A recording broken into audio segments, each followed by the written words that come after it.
Before I go straight into the details of this particular video, ladies and gentlemen, kindly allow me just to take a few minutes to explain to you something about our very, very good Deputy President, Rigathi Gachagua himself, who is currently heading in a very risky and a very, very wrong political direction.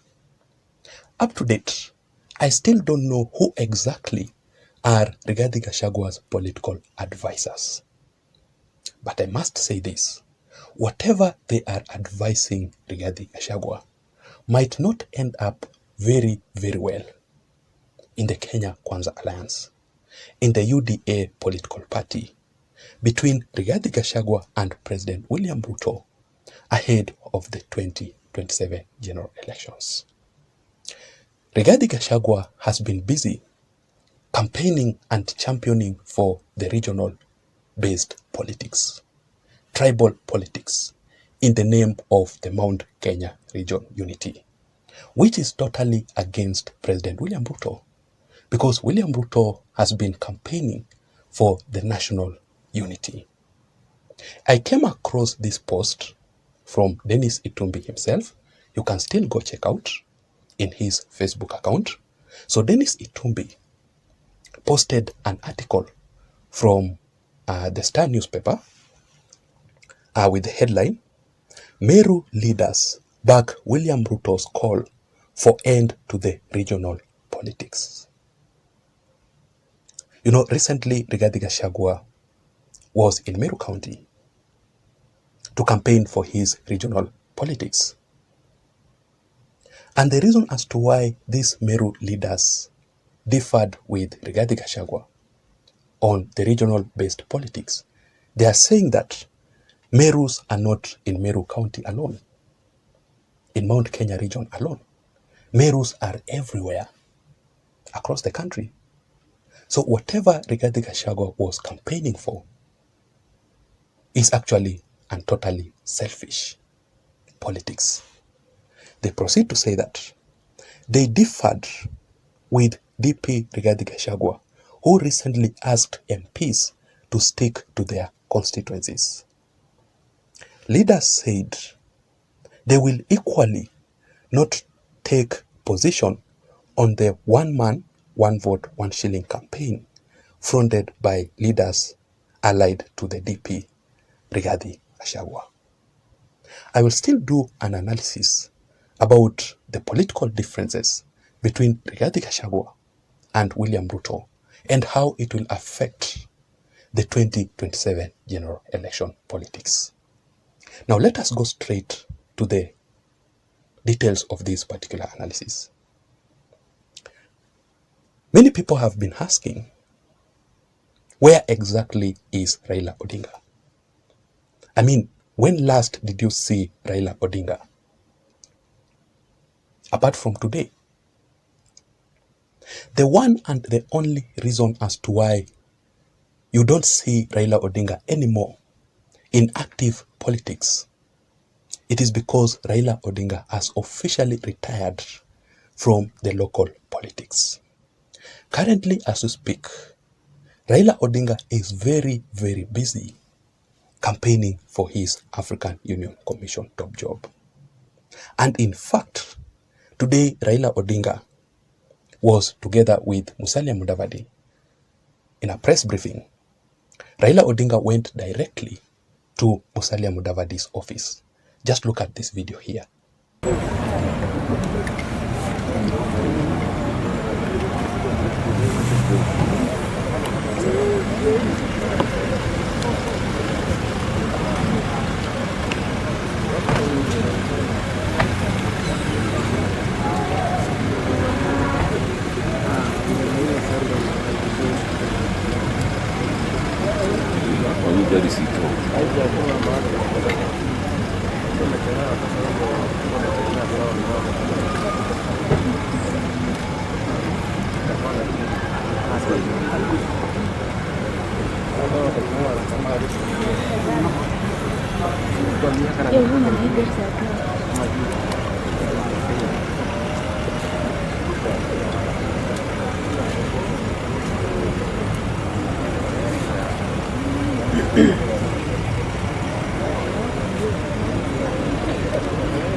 Ladies and gentlemen, based on the principle of interregional rotation, this is the time for Eastern Africa to nominate a candidate for the position of African Union Commission chairperson.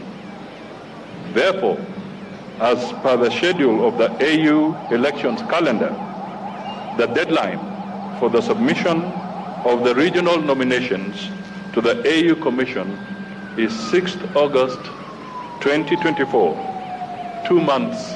So as Raila Odinga is exiting from the local politics, the big question here is, and the question that we must all ask ourselves, is, will Raila Odinga win the African Union Commission chairmanship position? Will he win after quitting the local politics? Because this statement here, which comes directly from MOFA, Somalia, or the Ministry of Foreign Affairs in Somalia, says this: the Organization of Islamic Cooperation, OIC, which has nearly 30 members from Africa, 30 members from Africa, said it will endorse Somalia's nomination of Fawzia Yusuf Haji Adams for the position of the African Union Commission for the period 2025 to 2028. So it will not be a very easy political competition for Raila Odinga. Raila Odinga must work so hard. Raila Odinga must seek support everywhere across Africa for him to win that position. Otherwise, he will lose. Let us all pray for Raila Odinga to win that position. But we must all agree that President William Ruto on the other side has successfully managed to remove Raila Odinga from the political equation ahead of the 2027 general elections. William Ruto has successfully managed to neutralize Raila Odinga's politics, the politics of the 2027 general elections. Why am I saying this? It is because Raila Odinga is the only competitor, political competitor, to William Ruto. William Ruto removing Raila Odinga from the political equation means that William Ruto is on the safe side. So this is exactly how William Ruto is winning big and taking advantage of Raila Odinga's absence in the 2027 general elections. Before I give you the details, just a quick reminder. If you're listening to me and you haven't subscribed, just take 1 second or 2 and subscribe to this channel. Please give this video a like. Share if you can this video. Thank you so much for your support, and I really don't take your support for granted. The first thing on how William Ruto is winning big on Raila Odinga's official exit from the local politics, let us begin with Raila Odinga's ODM party. What is happening here? Raila Odinga will officially exit as the ODM party leader. Without Raila Odinga in ODM, ODM is collapsing, while William Ruto's UDA is gaining. And that is why you can see majority of the ODM leaders are siding, they are supporting William Ruto, because they know that in 2027 general elections, the numbers of MPs that ODM got in the previous 2022 general elections will not be the same in 2027. It will reduce.